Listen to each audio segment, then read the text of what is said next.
Hoje o quadro Política Sem Filtro traz entrevista com o deputado estadual Sinésio. Ele que já foi vereador de Manaus, ele está no 7º mandato consecutivo como deputado, se tornou uma referência, é presidente estadual do PT pelo 3º mandato, e nós viemos aqui conversar um pouquinho com ele. Deputado, primeiro, muito obrigada por aceitar aqui o nosso convite para participar do quadro Política Sem Filtro do Planeta 92. Eu quero começar, a sua vida política, ela é, assim, sua carreira é imensa. Eu quero só pedir para o senhor fazer um resumo, porque as pessoas que não lhe conhecem, que possam conhecer um pouquinho da sua história. Primeiro, Carlos, bater o papo com o Planeta 92, aqui no nosso gabinete, né? A nossa trajetória política, mas não esquecer que eu sou de carne e osso. Sou morador da periferia, sou professor de filosofia, né? E como morador da Zona Leste, a gente encara no nosso dia a dia pessoas simples e humildes. São eles que, no dia da eleição, vão lá, depositam o apoio.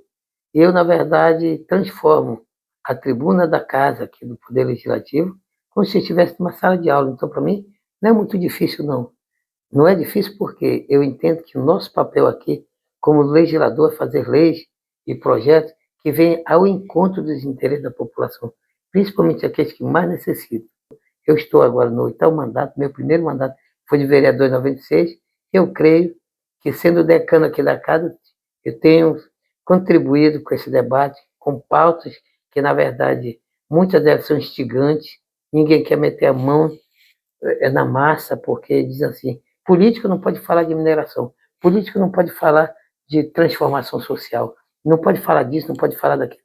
Cheio de dedos, né? Eu nunca tive preocupação com isso, até porque a preocupação comigo é levar sempre pautas que vêm na perspectiva de gerar emprego e renda e principalmente melhorar a vida das pessoas. Deputado, agora vamos passar mais para um viés político, né? A questão das articulações políticas. O Política Sem Filtro também fala sobre isso. Como é que está essa questão dessa articulação dentro do seu partido e o que a gente pode esperar de uma chapa, um novo presidente? O senhor vai tentar manter essa questão da presidência? Conta um pouquinho sobre isso. Então o PT decidiu agora, a direção nacional, que quem estaria já tinha sido reeleito poderia concorrer a um 3º mandato. E nós aqui, que fazemos parte de uma tendência, a segunda maior tendência política do PT nacional, que é o movimento PT, tendo o nosso grande líder, Romênio Pereira, né, um mineiro, que está chegando agora dia 5, para o lançamento da sua pré-candidatura a presidente nacional do PT, eu, na verdade, diante de todo um apelo, a turma chegou assim, Sinésio, você vai concorrer um 3º mandato, né? Então, estamos fazendo esse debate, essa discussão é importante, até porque o PT está em todos os municípios do Amazonas, né? Certo. Vamos falar agora, sair um pouquinho da eleição do PT e um pouquinho agora para a eleição dos cargos estaduais e nacionais. 2026, como o senhor já falou, a gente vai ter eleição para presidente, deputado federal, estadual, senador e governador. Eu queria que o senhor fizesse uma avaliação do cenário da nossa política aqui no Amazonas. Eu sou suspeito para falar, porque o PT vai fazer essa discussão que é necessária, mas eu tenho certeza que já sai na frente o Omar Aziz como candidato a apoio do PT. Por quê?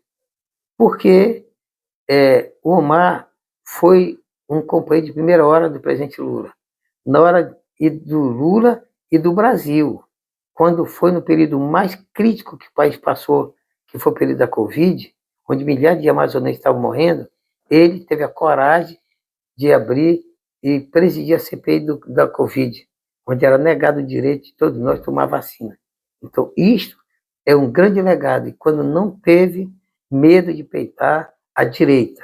Então, se tem alguém que hoje pode não reivindicar, mas ter de uma forma de apreço, consideração e respeito, né?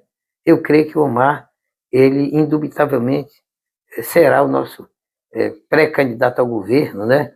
E tenho certeza que eu, como presidente reeleito, se a gente for candidato também a presidente, eu vou fazer essa defesa, porque eu vejo que o Omar, ele vem representando e sendo um dos mais aliados, mais próximos hoje senador do presidente Lula, né? No que se diz respeito à chapa de federal e estadual, nós vamos construir. É necessário o PT voltar a ter representação federal, até porque aumenta as vagas, aumenta também a possibilidade. Aqui na Assembleia Legislativa, eu sou hoje, mesmo sendo tricolor, torcedor do Fluminense, que são as três cores, mas eu estou aqui vivendo como se fosse botafoguense, uma estrela solitária, sozinho. Então, aqui temos que ampliar, eu queria fazer não mais de 25 deputados com 2024, ter 3 ou 4 deputados do PT eleito, vamos trabalhar para fazer uma chapa boa. A federação ainda não foi desfeita, que é o PCdoB, o PT e PV, então tudo é um rearranjo. E a questão do Senado também é outro momento que nós vamos discutir, porque eu entendo que é necessário também a gente pensar em candidaturas majoritárias do PT aqui do Estado do Amazonas para o Senado. Eu só tenho a lhe agradecer a atenção, a disponibilidade do senhor em nos atender. Eu acho que esse espaço é basicamente para isso. Eu quero lhe agradecer. Eu quero só concluir para dizer o seguinte: é a história, aquela lenda, aquela fábula do beija-flor. A floresta estava pegando fogo e o beija-flor pegava uma gotinha de água no rio e jogava exatamente na floresta que estava pegando fogo. O elefante olhando, debochando dela, do beija-flor. Aí o elefante chegou e disse assim: beija-flor, você acha que você vai apagar esse incêndio? E debochando do beija-flor. Beija-flor olha e diz: ao invés de você me criticar, use a sua tromba que tem milhares de gotas de água, me ajude, que eu tenho certeza, com a sua ajuda, a gente apaga o incêndio. Então tem muitas pessoas que ainda estão em berço esplêndido, somente reclamando e criticando daqueles que fazem o seu dever de casa como beija-flor. Eu posso até ser um beija-flor, mas que você, que tem aí todo o potencial muito maior do que eu, me ajudar a construir um país cada vez melhor para todos, a gente vai ter o país que a gente quer, que a gente sonha. Perfeito, deputado. Muito obrigada.